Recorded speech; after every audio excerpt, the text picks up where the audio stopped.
Hello, Steve. Hello, Jill.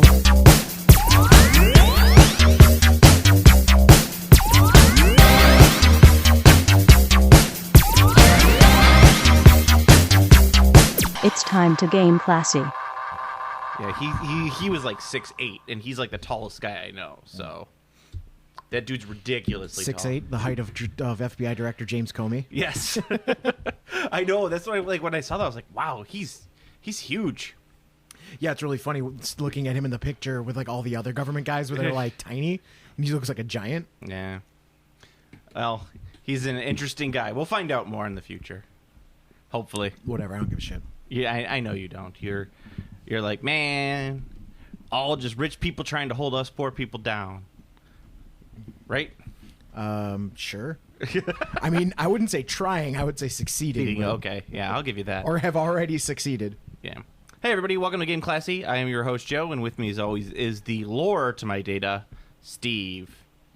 Eviscerate the proletariat. Late-stage capitalism. Oh, good times, good times. You know, a bunch of 30-something white guys talking about socialism here at on the podcast. We've done it. We've done it, guys. We've done it. All right. So remember, only pay attention to Venezuela. Don't pay attention to the 12 other countries that are socialist and fine. Only Venezuela. Well, yeah, duh. Yeah. So anyway, gaming news. Getting away from the Age of Sigmar Skirmish. Age of Sigmar Skirmish. Fuck yeah, dude. I don't understand how it's different than Age of Sigmar. It's gonna have, well, obviously we haven't seen the rules yet. It's gonna be campaign, probably. Right. From the description, it's gonna be campaign, and it's gonna be more like Mordheim. So your individual figures will. God damn it! Just call it Mordheim. Well, I mean, it's not Mordheim because Mordheim's gone. Yeah, that's I know. The old world. I know. I'm aware. Are you sure? Because you were talking like you didn't know that it was gone. I know, but you were like, call it Mordheim, and then I was like, you can't call Mordheim. Mordheim's gone. And then you were like, I know Mordheim's gone. But Mordheim never existed. It's a made-up place. No, it was real. We could do whatever. It was real. We went there. We could do whatever we want with it. We went there. Oh, it's like the Renaissance Fair, right? Mordheim Renaissance Fair. It's up in Bristol. We'll go there. You get a turkey leg, and then you get assaulted by chaos cultists. This checks out. That would be amazing. It's like you go. Well, there's like that big ass group in Russia that does like the Warhammer LARP. Yeah, like they're huge. Yeah, I had no idea. You know, it's Russia though, so it's like they don't have much else to do. Well, they do produce the most golden demon factories, I believe. Yes. Yeah. Dun da da dun da da. Do they do the Cossack dance while they're painting? Oh yeah. Right. It's like they sit on the chair and their legs they don't even sit. They're crouched down that low and their legs are kicking while they're painting. Yeah, that makes sense. Dun da da dun da da dun. I always and sometimes I'm glad we live in America. We don't live in a crazy world like Russia, but sometimes I look at like what's going on in Russia today and I'm just like, my God, it'd be amazing to experience this firsthand. The sheer lunacy of that amazing place. Amazing is an interesting choice of word. Yeah. I mean, like, you see some of the stuff that's going on there, and you're like, my God, this is insane. Yeah. Yeah. I mean, like, I'm sure I could experience it if I went to, like, Appalachia. But, that's true. But it wouldn't be as cold or Slavic. Also true. Yes. Well, probably not. Yeah. I mean, to experience like the sheer insanity of Russia would be something to just go on 4chan. No. They're all like 12-year-old Nazis. I can't do that anymore. Just hang out on B. It's like Russia. Yeah, I can't do that. Dude, they love Russia on 4chan. I know because they're all 12-year-old Nazis. What did Nazis want to do? They wanted to invade Russia. That's exactly what 4chan wants to do. Hey man, those Nazis lost to a bunch of snowflakes. It's true. Bunch of snowflakes. Bunch of snowflakes beat the Nazis. And the French. That's true. Yeah. Yeah, the Viva crazy la résistance. The crazy Nazi didn't win in France. I assume it's because they just let their baguettes stay out in the sun, and once those things are stale, they are lethal. Oh, my baguette! You just throw them, and they're just like impaling people through the skull like nothing. My baguette is crusty. Baguette jousting. He's not a good Krusty, but he's a bad Krusty baguette. That was like a weird, not French accent. That was like my French accent. That was like a generic accent. It didn't sound like anything. It was is a lazy accent. That guy was like, it'd be like, what was that guy's accent? I don't know. It was foreign. It was a foreign accent. They were speaking some other language. I think it was Asian. I actually think that's my Creole, like Louisiana French accent. So that if that makes a little more sense, I guarantee. I see. Yeah. Mama, you'll let out. Are you doing Princess and the Frog? Maybe. That movie. I like that movie. It was good. Ugh. I like Dr. Facilier. Oh, okay. So you like one character out of a story that is awful. Yeah, but I like Dr. Facilier. Yeah. My favorite part of that entire narrative of Princess and the Frog is that they were touting it's like this huge thing. It's the first African American princess for Disney, first African American princess for Disney, and she's a frog for 45% and for 75% of that movie. It's like, yeah, Pocahontas got turned into a raccoon, so what? There was that. What did that happen? Yeah, and then there was the whole part with the bear. I don't know. And then there was the tree lady. I think I like it if you just continued this just like it was like real. Yeah. Like you truly believe that Pocahontas got turned into a raccoon. Yeah, that happened. Yeah. Oh yeah, for sure. Yeah. And there was the tree lady. Yeah. The booby tree lady. Yeah, she had huge woody jugs. I think you're thinking of the last unicorn, Steve. Maybe. Yeah. And then Woody was like, "We've got to get out of here, Buzz. You are a toy. You are a child's plaything." See? Yes. I know my Disney films. You know your Disney films. I'm not going to argue that. All right. Warhammer Skirmish. So they're so is it actually going to be a rule book? Yep. Yeah, they're releasing a rule book. I think it's $20 or $25. It's probably going to be $20 like the General's Compendium. They're releasing a new battle mat. I saw that. That's fucking nice. It's interesting that really nice. that GW's going to a battle mat. Well, they already had the corn one. Did they have a corn one? Yeah, I didn't see that one. They had the corn one. That must have happened like during my brief time when I was just like pretty much ignoring all the games. Yeah, they have the corn one. Well, I think they're 4x4s, which is nice. Oh, that's interesting. Because they're made for Sigmar. Mm-hmm. This one is more of like a kind of like the corn one is very red and it's very like corny. Yeah. Well, this one's supposed to be working for the mausoleum, right? Yeah. Which they re-released as I think it's a triple kit. I think it holds triple what the old. I think it's double. I think I saw a double kit. Well, it's still awesome. Yeah. That mausoleum kit's fantastic. I love it. And as you can look at the Rob Hawkins hobby blog, you can see what he has done with it. You could see what you could do if you have skills. Well, I mean, like I said, he's too overpowered. He needs to be nerfed. No longer allowed to make tables. Or he has to make tables with just one hand, and his hand needs to be duct taped into the shape of a claw. And then we'll see what he does. He has to be told that 8th edition fantasy doesn't exist anymore. That's what he has to be done. He has to be sat down and like deprogrammed that 8th edition does not exist anymore. He still believes. He still believes. He's carrying the flame. I've been I've been able to start painting again for like first time in ever. So for 4 weeks I was pretty much nonstop painting. I'm in a chest brace right now. I know people can't see it. It's my suit of armor. You look like a stormtrooper. Dengar. But it is amazing for painting because it does not let me arch my back. So I can. So you're gonna keep it? I'm actually am. It's mine. I mean, they don't take it back. Well, I mean, like, I meant as in, are you going to use it when you paint? Yeah, I am because, with a broken back, I was sitting down at my desk painting, and I figured I was going to be able to paint for maybe like a half hour, 45 minutes before my back started to hurt, because that's what it normally happens, but I can work through it because my back is fine. But now that it's broke, I can't really do that. But I was sitting there and I was painting, and then I just kept painting. And I kept painting. I painted for 4 hours straight and didn't feel a single thing in my back. Nice. This thing is amazing. Like, I'm thinking about like patenting this for painting. Can you patent something that's already out? But just do slight modifications, and then like how they really do it. Put Aquilas on it. Yeah, put like put the Aquila on it. Yep. And then or maybe the corn symbol. And just put symbols on it and color code it. Yeah. So like you can do the Omega one, for Ultramarines. Yeah. Yep. I think that's what I would do because I don't think you can. They do not have a copyright on an upside down Omega symbol. Yes. Ultra. Or the color blue. I think you know. They also do not have that. Yeah. And then I'll patent. You just can't call it ceramite or whatever. Like, and then I'll get like some like the big painters.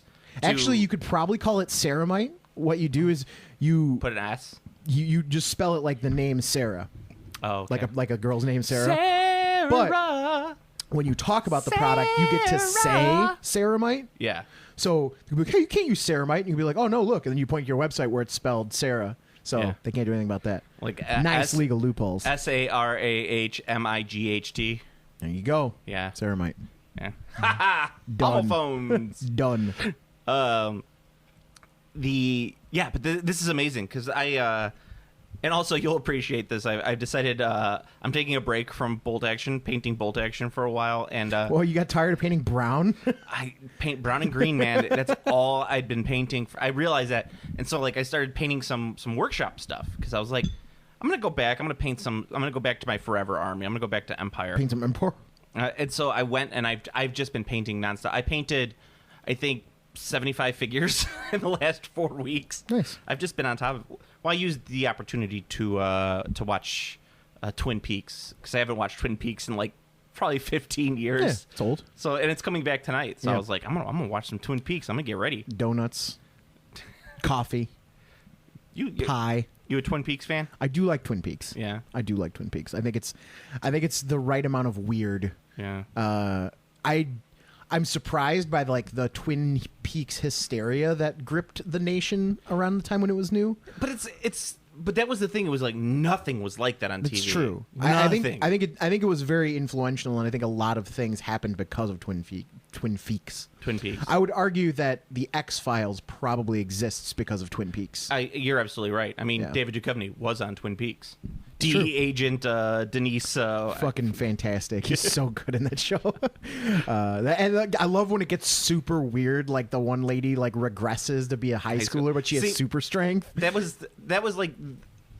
Okay, so the first But season. it's pure David Lynch. Yeah, the first season and the first half of the second season when they're dealing with Laura Palmer stuff is fucking phenomenal. Oh, it's a legit show. It's great. But then after they solved the Sarah Palmer thing, it just gets weird and like it's like dumb weird. Do you know the story behind that? Well, the studio made him do it, right? Right. They Yeah. pushed him to finish the Laura Palmer storyline faster. Yeah. They were like, you got to get it out there. So he's like, and they're just like, no, do it. So he just rushed to the ending of that story and then had nothing left. So he just went pure David Lynch on the rest. And he's just like, weird shit. David going down. Lynch. Yeah. Hello there, Steve. I'm David Lynch. I can't hear you. You'll need to speak up. God. That's every time I hear David Lynch, like I think of David Lynch, I think of him screaming like that. And I don't but the thing is he kind of talks like that normally too. It's just him in the TV shows being a little bit louder. David Lynch is a cool dude. How about we do a Twin Peaks RPG? You think we could do that? I mean, it's probably already a thing. I mean, well, how about this? We it's like a normal story, like we do the normal story with it, but there's a special David Lynch book for the GM that just has like at certain points of the story A completely different rule set. Yes. He just starts making the players do things that don't make sense. Well, like like it's a D20 game, and he's like, "All right, roll 3d4." Yeah, like that's why he does, and then all of a sudden it's like, all right, so a man who is 2'3" walks into the room with you right now, and he is holding a bag of leaves. The leaves are on fire. What do you do? I don't know. I talk to the man. He starts dripping wet. What do you mean wet? Like water? He starts dripping wet. Yeah.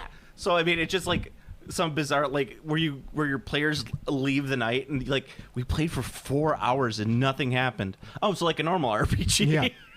In heaven, everything is fine. No, the new season starts, and I'm kind of excited to see like what they do because I hated that second half of the second season, except everything except the Black Lodge stuff. I thought was very cool. It was a little too X-Filesy for me, with all like the aliens talk and everything like that. But that final episode, Hey, Twin Peaks did it first. I know when that final episode when they go to he's in the Black Lodge, that is just genius. Yep, super good. I mean, it's David Lynch. You either like David Lynch or you don't, and he's sometimes a really weird acquired taste. And I think David Lynch, for me, I like most of David Lynch's stuff. The Straight Story. Do you like And the then- Straight Story? I don't Where the know guy what that rides the is. tractor to go find his brother. No, I don't know what that is. I've never seen it. It's Like I really like Eraserhead.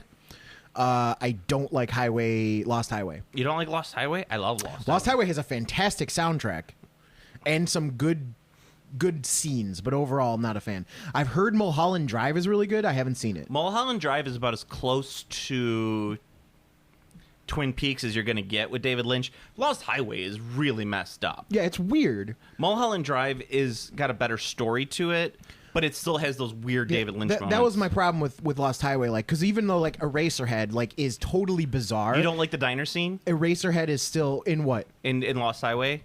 Oh no, there's plenty of great scenes in Lost Highway. That scene in the diner, like you could talk to, I would say 90% of the people who see Lost Highway, they will tell you that's the most terrifying scene ever put to cinema. It's a fantastic scene. And it's not even that scary. It's just creepy. It is, but that's the thing that's so weird about it. It's like David Lynch does unsettling creepy very well. Yeah, but that's the thing is like that it boggles my mind because no one can explain it to me why it's so scary. It's just sinister. I know, but no one can explain. It just is Exactly, and that's what I find so brilliant about it. It's probably got like the low decibel audio. Yeah, I'm sure that's going. The camera doesn't move a lot. It's just it does the directorial tricks that make you unsettled, and then. It just keeps going. Yeah, and then the kicker happens, and you're like, ah! Yeah. And then you go back and you watch it, and you're like, it's not really that scary. Yeah, if you watch it by itself, it's not. But in the moment, in the moment, yeah. It's amazing. That's it. David Lynch is a really good director. He's very good at what he wants to do, and what he wants to do is be fucking weird. Thank you, Steve. I appreciate that. You'll need to speak up. It's me. Yeah, that's good stuff. I'm glad he's going to be back in the show, too. Oh, yeah, it's awesome. Everyone's back. No, there's a bunch of people. Laura Flynn Boyle's not coming back. Everyone's back who isn't dead, as far as I know. No, so the girl who plays Dawn is not coming back. That's Laura Flynn Boyle. Okay.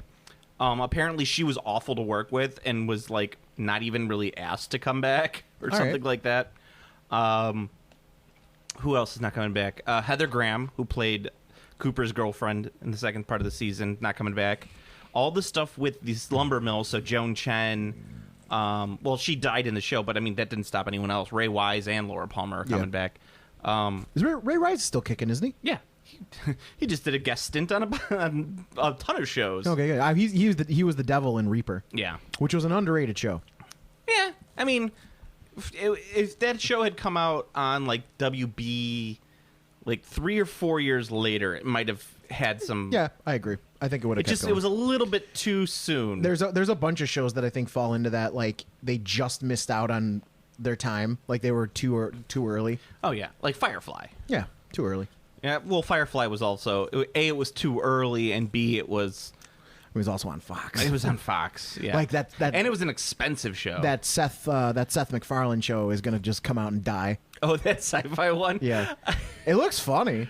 Yeah. Do you ever watch Always Sunny in Philadelphia? It's one of my favorite shows. I've seen clips, but I don't really watch it. I really like Nightman and Dayman. Yes. That cracks me up. Yeah. They did a sci-fi pilot. I've seen clips of it that or not clips. I read the script for it.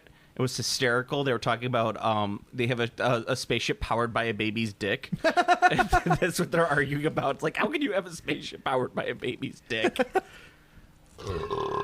Wonderful. That's humorous. But yeah, hey, I turned to the side.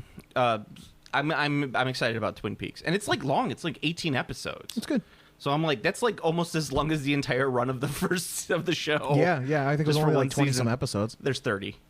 I just rewatched them. I marathoned That's still it. very small.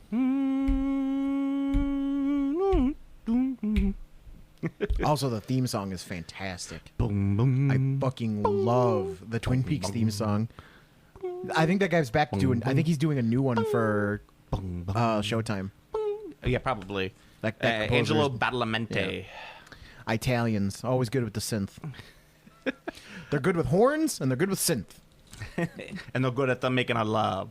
And the pasta. Hey, mamma mia! But if you look, because all the classic spaghetti westerns have those great Italian horn scores, and then the Italian zombie movies have the great synth scores, like Zombie. Yeah, well, it was all Morricone on the westerns, Well, yeah. or people who aped Morricone. I mean, of course, Ecstasy of Gold might be the single greatest musical composition for a film ever. I mean, it's up there. It's yeah. Like I said, might. Yeah. I'm not gonna. I won't argue with you that it's not amazing. It's in contention. Like it came on my playlist the other day, and I was like, "Fuck, this is so good." No, I think if I had to pick, like it's not. The big weakness it has is I wouldn't say that it's iconic. Like when I think a lot of people might hear that song and might be like, "I've heard this song before."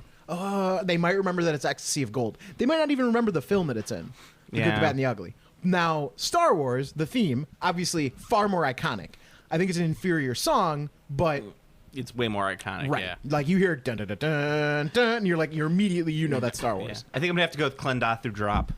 That's legit. Dun, dun, dun, dun. Starship Troopers is fucking legit. So that also has an amazing soundtrack. Yeah. Where were we talking with gaming stuff? We were talking about Age of Sigmar Skirmish. We talked about it for like 2 seconds. 2 seconds and going back. Yeah, so they're releasing the Graveyard and the Mat, and they got a bunch of like skirmish boxes. Skirmish boxes, which are sweet. They're like $60, I think. Yeah, and they're very, very cool. Like they're actually set up as like a little skirmish faction. So like the orc one comes with a couple Ardboys and then some black orcs, a shaman, and the weird boy. Yeah. Right? They actually are configured in a way that you're not like, oh, okay. Yeah. So it's pretty sweet. Yeah, and like I saw the orc one. I think there was like 13 to 15 models in it. The Sigmarites one was like I think 6 models though. 9 models. Yeah. The biggest one is the Grave Guard or the Crypt Ghouls, which is like 22 because you get a bunch of ghouls. It's got some ghouls. They got some ghouls. And they got the big ghouls. That's a good. They're a good army too, from what I hear. I'm gonna paint them up as Italians and call them gabaghouls. Well, you gotta give them mustaches. Gotta give them the mustaches, my gabaghouls. And you have to make the big guys have smocks or maybe taupes. Just they have them all shirtless. Yes. Yeah. Well, I mean, they already are shirtless. Yeah, it's true. Gold chains. Got to get little gold chains for them. Bibbidi bobbidi. Maybe a little. Maybe sculpt some little axe cans. Oh them yeah. Holding axe. It's Guidos. Yes. Get some Guidos up there. Ghoulitos. That's terrible. This is another terrible idea, Steve. You liked it. A little bit. I just like the idea of making fun of Italians. Ghoulitos. They are silly people. But yeah, so I'm interested. I'll pick up the rulebook, of course, because why not? Mm-hmm. You know, I picked up the rulebook for the what is it called? The tree guys, the Sylvaneth. Sylvaneth. I have that book as well. Yes. Interesting. I don't know how people would play trees. I don't understand. I think they're cool. I think the like half tree, half elf models are really neat. The like ghost dudes. Yeah, those are neat. I'll give you those. But I mean, I like the ogre sized trees. Ogre. The only ones I actually really don't like are just the infantry trees, and not necessarily because I don't like the models, because I think they're for what they are, they're totally fine. They're dryad. They look like tree people. I'm not totally sold on the concept of infantry sized trees. Yeah. Because whenever I think of like a tree man, I always think of, Ents. They're supposed to be big. So like the ogre sized ones being smaller trees, it's like, okay, they're like the saplings, and then the giant tree man is what I think of. So it's just kind of a little off putting to me to have like infantry sized. That tree man model is one of the worst models I've ever seen. I've ever had to put together. Oh, I was saying, I think the model looks pretty good. No, it looks fine. It's just an awful model to put together. Yeah, well, it's got a lot of options, doesn't it? It's just a pain in the ass to put together. I also really like the Beetle Rider. That model, and it's like $200, Steve. That's like $130. It's still.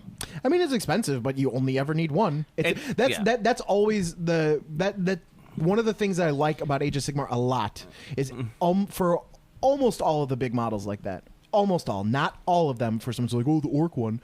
Almost all of the big models like that are the $130, but you need one ever. Period. It's not like in 40K where you're like, oh yeah, you need 3 Riptides.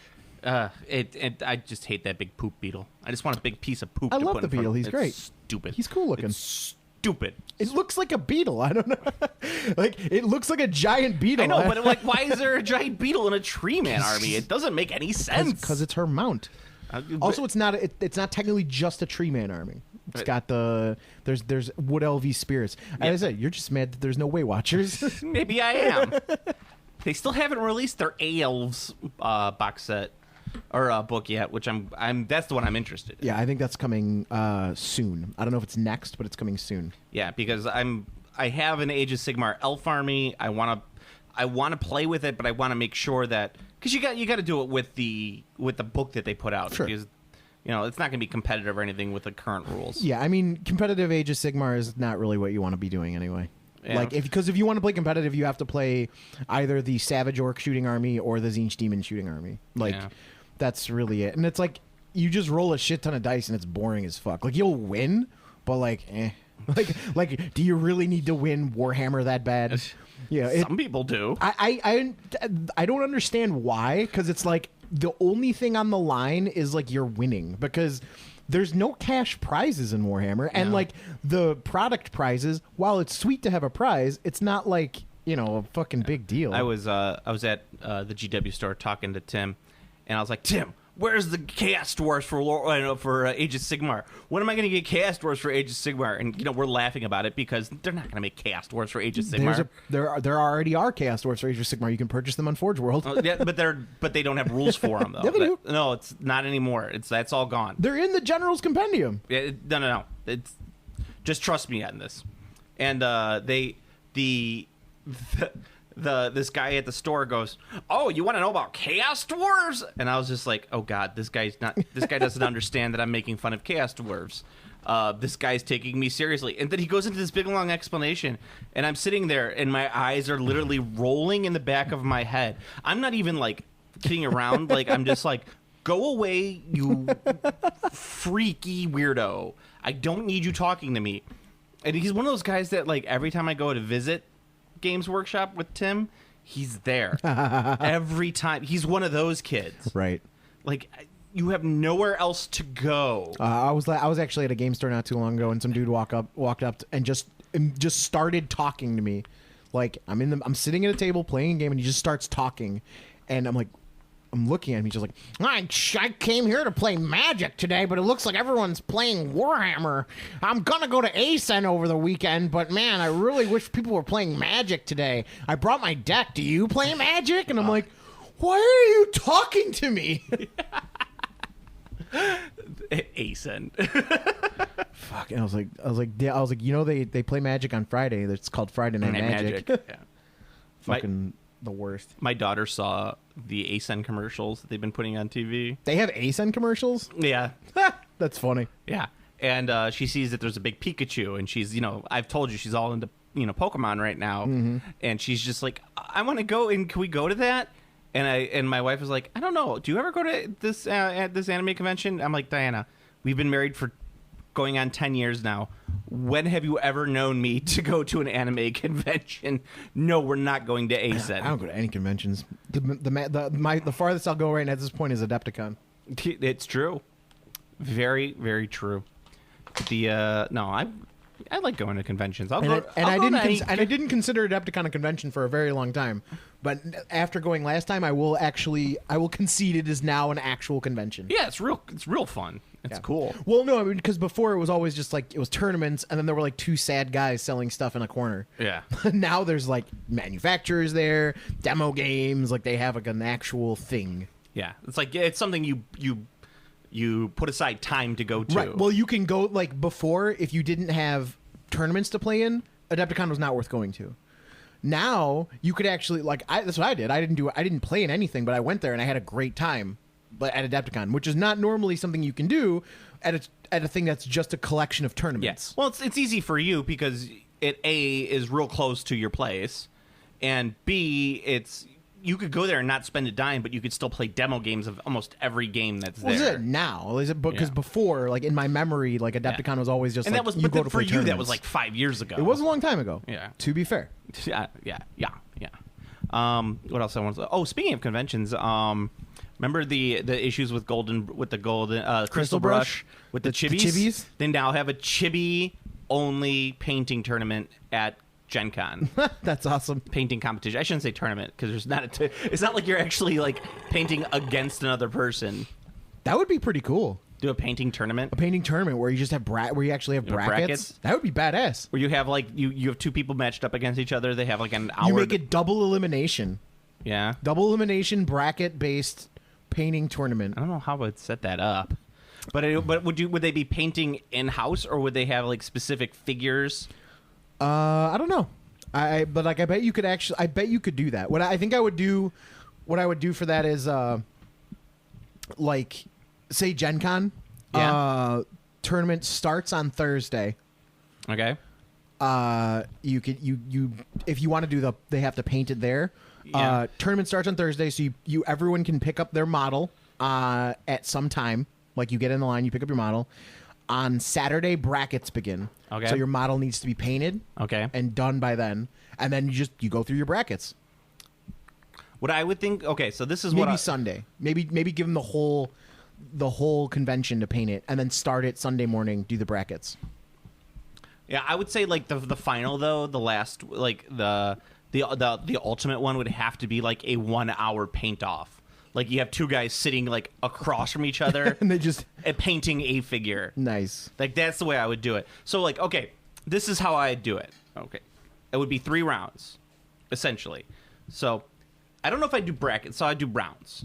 I would have the first round would be you have to bring a model. Like a specific model that I would have out. So Slambo. So like Slambo.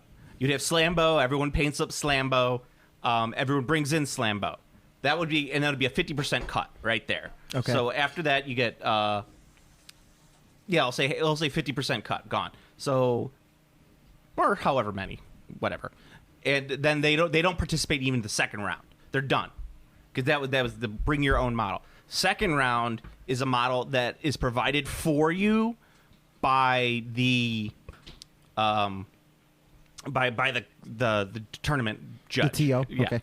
So, that's another model. You have to paint that in-house. You could take as long as you want to paint it before the actual judging. So, like, let's say I give you 24 hours to paint it. You could paint it on site. You could take it back to your hotel room and paint it. You could do whatever you want. You could take it home and paint it. But that has to be turned in by the final time. So you get, let's say, 24 hours to do it. 24 hours it comes in. Then it gets judged down from there. And then just cut to a top 8 for, like, the bracket? And then you cut to a top 8. And from the top 8... There's the last round. You got everyone head off painting each other 1 hour to paint a specific figure, and then the winner of that one is the champion. We don't 1, 2, 3. That would be interesting. Yeah. I don't think anyone's ever done like a painting tournament before. No, I don't think so either. Because there would be very like. I think that would actually produce like strategies at some point because you would be like if you're a pro painter, I assume. Like, I'm not a pro painter. You're not a pro painter. I don't know any pro painters. I'm museum quality. Top museum quality. But I would imagine the pro painters know who their competition is. Yeah. So, like, if you're a Golden Demon aspiring guy or a Crystal Brush guy or whatever, like, you know who your competitors are. So you could probably, like, apply that knowledge to, like, that to a tournament. Like, be like, this guy, like, say you sometimes throw non-metallic metals out there and then, like, like that's like something you use sometimes, and then you're going up against someone who's like that's their specialty. You'd be like, I'm not going to do that. Like I would never. Like I don't want to go up against someone's specialty with something that I do as like a side thing. So I need to adjust, and I'm going to be like, I'm going to use my blending this, whatever. Yeah. I'm going to use my fucking crazy ass fuchsia blending technique.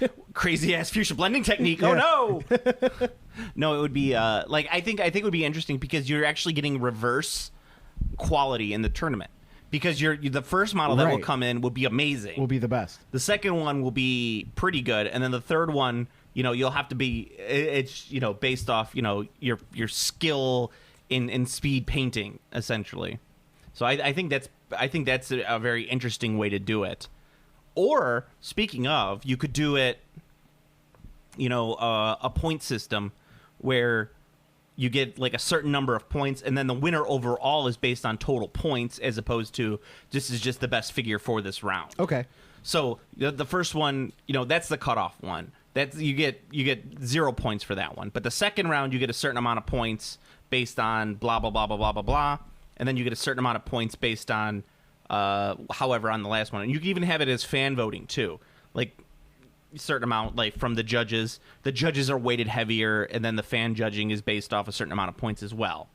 So and you don't get a lot of that like, oh well, this is an Eldar, so I like the Eldar. That I did there was a story of someone losing a painting competition to a vastly inferior army in an Armies in Parade. Yeah, because we've talked about it before numerous times. I'm sure we have. It's like, I don't like I don't like 40K, so I'm going to vote for the fantasy army. That is what happened. It was the opposite. It was Jim Wapple. His Tomb Kings got beat out by an inferior Dark Eldar army. That's awesome. Because it was the Dark Eldar. Everyone's like, no, at Dark Eldar. At another store that you swap the story. Oh yeah. But that was at Golden Demon. That was actually at Games Day, one of the last Chicago Games Days, the last of the Chicago Games Days. Yes. But I think that would be an interesting way of doing a painting competition. I might look into this and see about maybe for Adepticon, because also on top of that, you're not taking up a ton of people's times with tournament. Right. So I mean, yeah, if you want to do you're doing the on-site paint and the 24-hour painting thing. Yes, that's going to take up a bunch of time. But then, the 1 hour paint off on top of that. I like it. Yeah. I think you should do it. Make it happen. Sudden death. Sudden death, 15-minute paint a figure. It's red. That's a little much. It would be cool though, and you'd have to because you'd need to refine techniques that it would be cool because it might push people who paint outside of their wheelhouse. Most of those Golden Demon guys, I imagine, they work on one model for the year. Exactly. So having to back that great skill up with some speed painting techniques and stuff would be pretty cool. Yeah, because I think that's one of the things that Adepticon is missing is that painting. Because a lot of people come for the crystal brush. I mean, oh yeah. I mean, there are guys who come from Europe because it's it's $10,000. It's fucking money. Yeah, considering the fact that it costs I don't know, $1,000 to come over, you're already at a net loss. Well, I mean, also if you place, you get. Yeah, there's the intangible value of came in second place at Crystal Brush. You want to commission me for paint jobs, Yeah. It's if you win a Golden Demon, you can add 20% to all your commission prices because you could be a Golden Demon winner. It costs me $1. It costs you $1.20 to have me paint your figures now. Hell yeah! 'Cause I'm a Golden Demon winner. No, that's I think that'd be interesting on that end.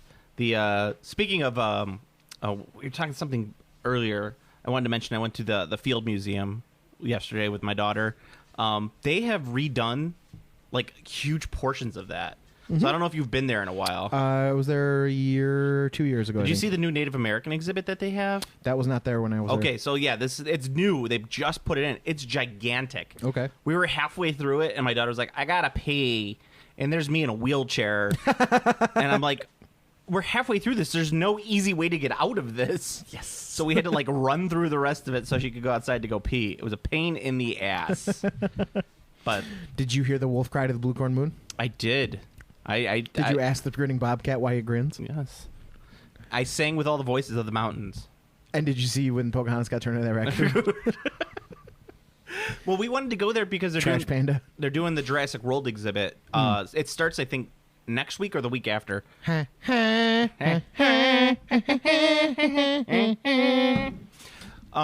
they're doing the whole Jurassic World thing, and it's gonna be amazing. It's gonna be Mr. DNA.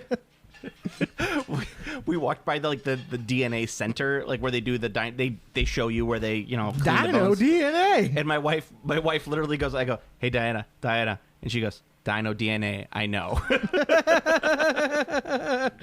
Yes. That's what happens when you've been married for 10 years. And Dino nut. they had but so they're doing that. I was like, well, let's go this week because more than likely it's not going to be as busy because there's going to be a big push next week for people coming in, and we could go see all the other stuff. So then when we come for the Jurassic World thing, we don't have to spend, we don't have to feel like we're rushing into seeing other stuff just to make it worth our trip. Yeah, I want to go see the Jurassic World. Yeah. Well, the Brookfield Zoo is also doing a big dinosaur thing too. Next weekend though, I got fighting game tournament. Oh, what do you Blaze Blue or Blaze Blue, Street Fighter V, King of Fighters, and the Mystery Tournament. Mystery Tournament? The Mystery Tournament is what I'm looking forward to the most because I played in one at Frosty Faustings. It is awesome. I thought it was just going to be fighting games when I first did it, but it's not. It's just any 1v1 competitive game. So Pong. That could be there because the games I saw being played were there was Mario Kart Double Dash was around. Avatar: The Last Airbender for PlayStation 2 apparently had a versus mode, so that was one of the fights. There's ROM hack, shitty some dude made some game in his basement and like put it on the computer. So Brief Karate Foolish, that was one of them. Yeah, it's fucking hilarious. And like that was good times. So I'm really looking forward to doing that again because just anything that's a competitive 1v1. So they had Virtual On, which was a mech fighting arcade game, like fucking sweet. So I'm looking forward to seeing what they have this time. And they changed the game. Like that's the other thing too. Not everyone plays the same game each round, and they change the games every round. So my round 1, I played Nidhogg. I don't know what that is. Nidhogg is a game where it's a fencing game where you run at each other and you stab the dude, keeps dying, and the whole goal is to get to the end of the stage. You're trying to run all the way to the right or all the way to the left. And the opponent is in front of you. That's the whole goal. It's very simple, very easy to play. But there was Mario Kart Double Dash on round 1, which wasn't one of the games I was playing. So I'm looking forward to that again. Yeah. I will get destroyed in all the fighting game tournaments, but the mystery tournament I will maybe have a shot. Sounds interesting. Yeah, it should be fun. With the video games. Yeah. You're playing the video games. Yeah. What was I just played I was playing X-Wing versus TIE Fighter on my computer. Oh, nice. Because they had like the May classic. The May the 4th sale. So I got it for like $1 and I was like, sweet. And I was like, oh, this game's not really that great. It's old. It's real old. I played a lot of those games don't most of the old games that hold up are all those isometric RPGs. Those are still good. Like Baldur's Gate 2. Like those games are still solid. Their visuals aren't that great, but like the game is still good. I played Star Wars Starfighter.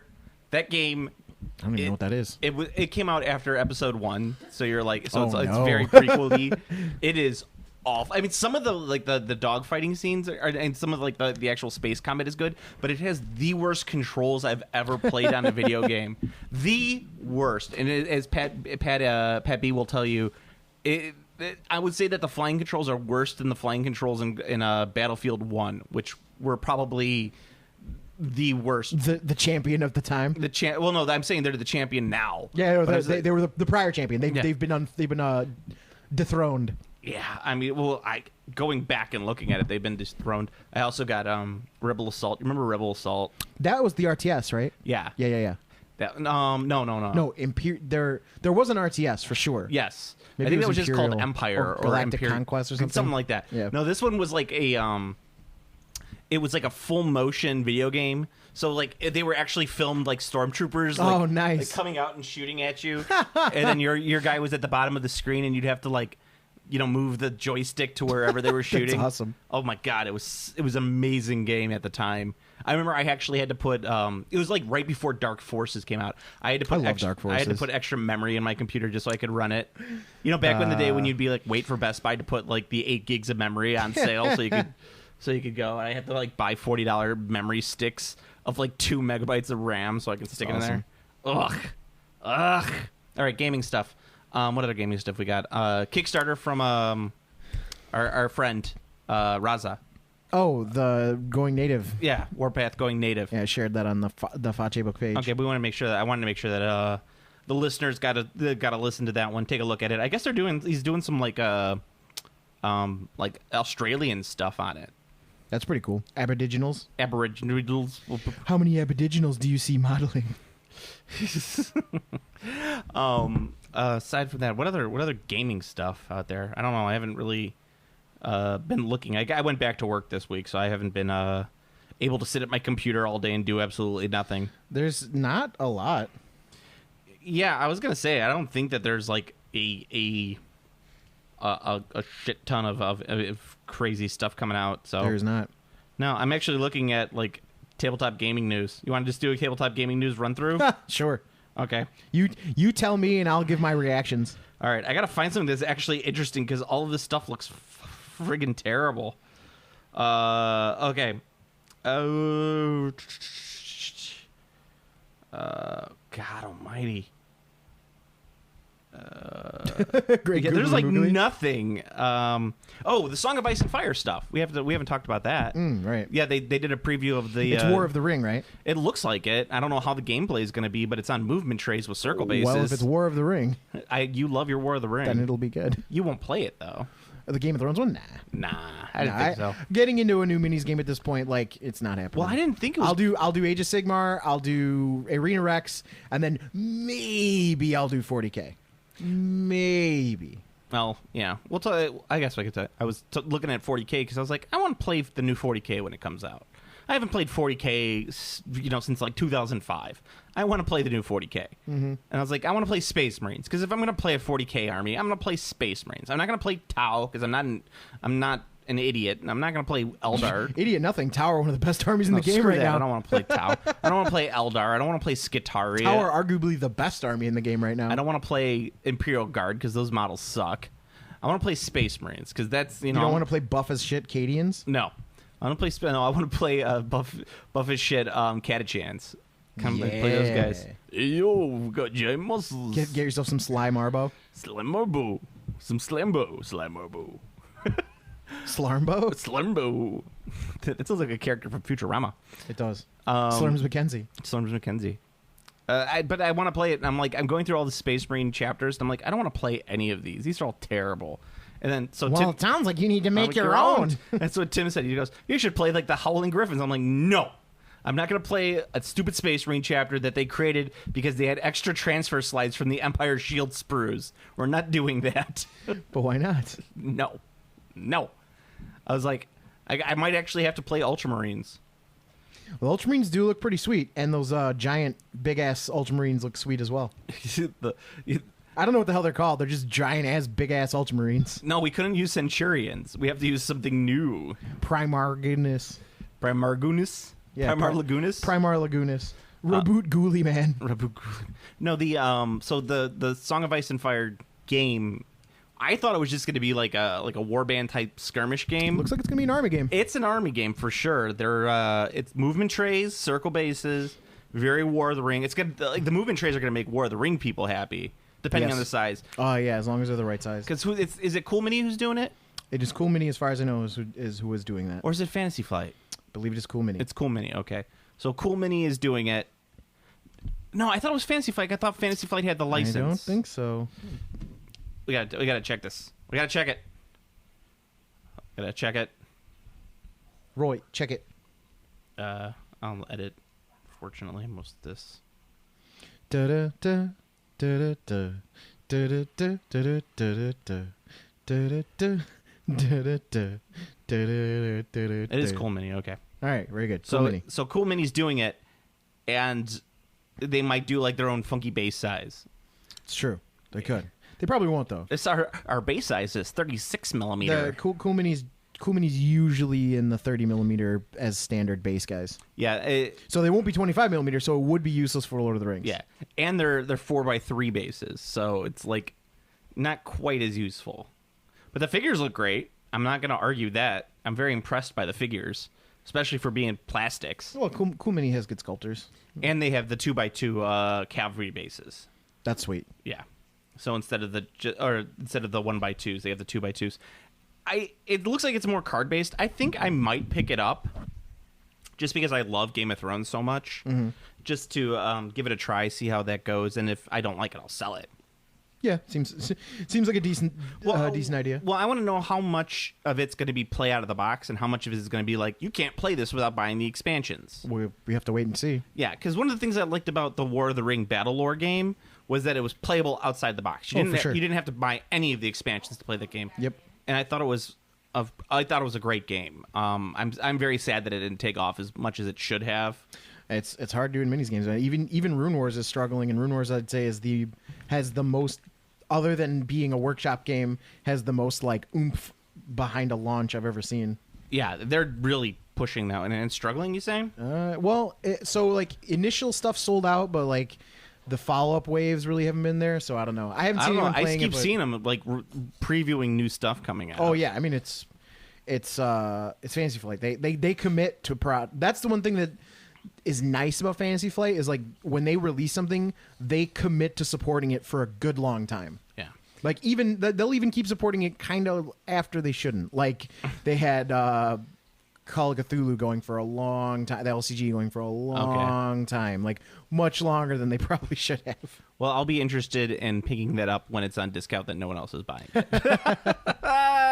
No, actually, I like the minis quite a bit. I think they're very nice. They're a little squishy for me. Like they seem like a little bit smaller than they should, but I think that they're like stockier. Like they almost kind of all look like dwarves. But I think that they're pretty nice sculpts on that end. And I've seen some people do some really nice painting stuff with it already. So it'll be interesting to see when it comes out. Aside from that, though, I'm interested in the Lord of the Song of Ice and Fire stuff. Are they doing a Kickstarter for it, or is it just getting released? I don't know. It's a cool mini game, so that's like up in the air. I'm kind of hoping they do a Kickstarter for it. You want to get in? Because if they do a Kickstarter for it, you're going to get a shit ton of stuff for it for next to nothing because it's cool mini. It's true. That's how they always do it. Actually, I'm gonna be pledging on the new orc zombicide. Orc? Oh, okay, cool. That starts, I think, next week. The zombie orcs, the zorks. The Zorks. Yeah, I'm gonna get that one just because I like the figures, and I think that they'll work well. All right, so that's about it. Go to PlanetArbitrary.com for your Planet Arbitrary needs. You can follow me on Twitter at PlanetArbitrary. You can follow Steve at I'm Command Throw. Like our Facebook page, /Game Classy Podcast. The best way you can help out the podcast is like, comment, subscribe on iTunes. You can also like, comment, subscribe on the YouTube page. You can listen to our sister podcast. Comic Book Logic is back. We just you did it. Yeah, we did Guardians of the Galaxy 2, and then we did. We're going to be doing Wonder Woman. I don't know. I think there's going to be one in between Wonder Woman. Wonder Woman. Kevin wanted to do the Wonder Woman made-for-TV movie from like the 70s. That's a thing. Yeah. Does it have Linda Carter? Yeah. It was like it was the pilot. Oh, okay. So I was like, I'm just going to talk about Linda Carter's boobs the entire time. Wonder Woman. But yeah, who knows what we're going to do. And you can also listen to Play On Podcast, where you talk about the video games and the fighting stuffs and the doing stuffs. And there's also going to be another episode of Weebtown coming. It's true. Sooner. At some point. Sooner. We can talk about ASEN. We're going to record I want to record another one so we can do a back-to-back uploads. Did you do did Giuseppe go to ASEN? Yes. Yes. Of course he did. Young Giuseppe went to ASEN? Yeah. But you didn't.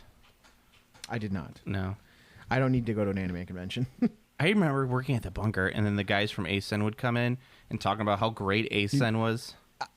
I don't do conventions. There's no, like, if I'm gonna go, if you catch me at a convention, I am there for something very specific. Like, there's a reason I'm there for whatever that is. But as far as the convention is coming around again this year, that's not what I do. Like, I don't do that. Yeah, usually for my wife, that's usually why I'm there. Well, yeah. And even then, we're there because we're getting someone's autograph. Yeah, or I was whatever. gonna say like you and Cole want someone's autograph or something like that. Exactly.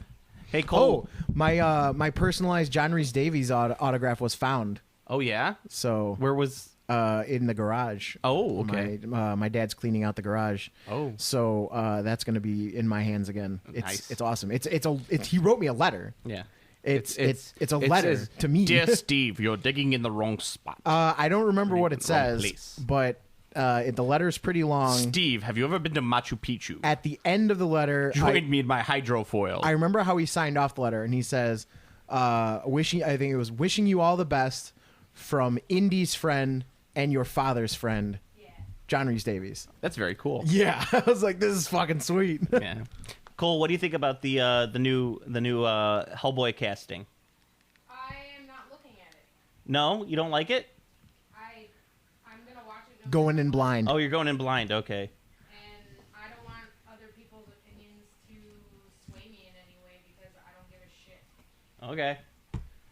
All right, then if you didn't hear that, Cole says she doesn't want anybody else's opinion. She's not watching any of the Hellboy casting. Yeah, I'm just gonna go watch it too. I think it's really good. I'm really annoyed that they're not letting Guillermo finish. I think it's great. I don't know who I don't know who the dude is. Like, you watch Stranger Things? Yeah, but he was like a bit character in there. No, but he was a main character. Isn't he the guy who died in the diner? No, he's the sheriff. Oh, okay. But whatever. Like, I'm more annoyed that Guillermo isn't going to get to finish. But I'm still going to watch it. Yeah. My big problem But was reboots have been shitting the bed lately. Yeah, it's true. My big problem was the second one was a great movie, but it wasn't really a Hellboy movie. But Still great, though. It was great, but it wasn't a Hellboy movie. Anyway, as I'm saying, I'm kind of whispering it because I don't want Gold to be freaking out. Fighting? All right, so Steve, until next time. My fish are apparently fighting. Ooh, fighting fish. Game classy.